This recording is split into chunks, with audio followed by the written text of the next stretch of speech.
নির্বাচনী তফসিল এখনো ঘোষণা হয়েছে না। আপনারা জেনে জামাতের কর্মী হইয়া আপনারা ক্যাম্পাস কররা, জান্নাতের টিকিট পেছা কিনা কররা, এটা আপনারা কত সঠিক কররা। আচরণবিধি লঙ্ঘন করিয়া আপনারা জেনে মহিলাসকলে জান্নাতের টিকিট পেছরা। আচ্ছা আপনারা থাকো গা আপনারা জেনে যান, যাই না জানো আপনারা যাইবা নে আপনারা প্রচার হয়েছেন মানে এখনো তফসিল ঘোষণা হয়েছে না। আপনারা জেনে ক্যাম্পাস কররা, আপনারা কতটুকু সঠিক কররা। ও আপা কোনো সঠিক নাই, এটা আচরণবিধি লঙ্ঘন করে আপনারা। যাই না জানো যাই না এখনো তফসিল কিছু এটা বন্ধ হয়ে গেছে বিষয় হইল কি আপনারা বাংলাদেশ আজ অলঙ্ঘন করিয়া আপনারা জান্নাতের টিকিট বেচা কিনা করা মা বোনকে উঠিয়া হইবা জান্নাত দিলাইবা ব্যস্ত দিলাইবা। আপনারা একটা কতটুকু সঠিক করা।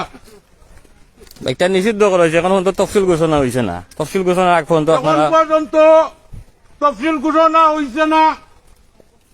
বাংলাদেশের সবাই যাবা যারা লাইভ আছেন দেখুক জামাতে মহিলা কর্মী আছে তারিয়া আচরণবিধি লঙ্ঘন করিয়া তারা অযোধ্যা দাঁড়িপাল্লা বুরসা ব্যস্ত টিকেট দেখ মহিলাগুলোরে দিয়া সাহায্য করে এখন পর্যন্ত তফসিল ঘোষণা না হওয়ার ক্ষেত্রে তারা অযোধ্যা কতজন মহিলা আসছে আর জান্নাতের টিকেট বেচা কিনা করে তুমছে।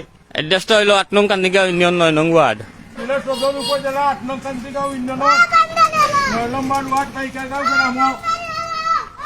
কিস দেখাও ভাই আর দুইজন সুরাল মিয়ার বই তানোর নেতৃত্বে একটা বিশাল বড় একটা মহিলা টিম আইয়া আপনার আচরণবিধি লঙ্ঘন করিয়া জান্নাতের টিকিট তারা বেচা কিনা করে সিলেট সদর উপজেলা বাংলাদেশের সাধারণ জনগণ যে বাজারে আসুন তবে যে হোক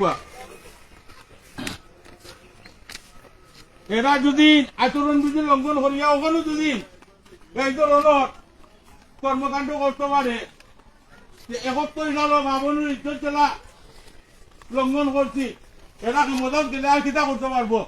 আস্তা বাংলাদেশের মানুষে হোক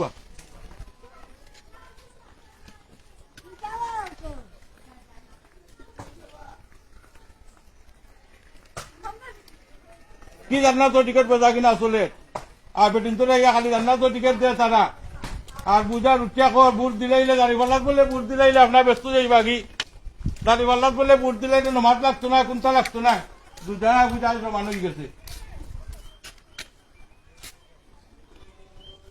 টিকটকার হলে দেখি আমরা মা বোনদের দিয়া তারা ববিনী দিয়া আপনার টিকটক করায় আর এখন জামাতেও মহিলা দিয়া আপনার হয়তো আপনার মহিলা হলরে কিলা বুঝার।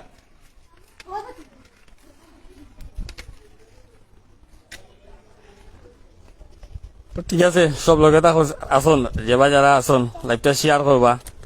8 নং কান্দিগা ইউনিয়ন সদর উপজেলা 9 নং ওয়ার্ড ফাইকারগাঁও পড়ছে। তো তারা জান্নাতের টিকিট লইয়া আইসো নাকি। তো এটা এখন ফোন তো আমার বড় ভাইয়া কইছেন যে সেকশন পাস হয়েছে না বা মনোনয়ন বার হয়েছে না যার কারণে গিয়া তারা জান্নাতের টিকিট বিক্রি আরম্ভ হয়েছে ঘরে ঘরে আমরা এলাকার মা বোনদের বুঝার নিয়ম। যাই হোক সব সচেতন থাকবা আর শেয়ার করিয়া দিবা ঠিক আছে লগে তা সকলে ধন্যবাদ। আমরা যা পাই তা দেখাইবার চেষ্টা করি। আসসালামু আলাইকুম।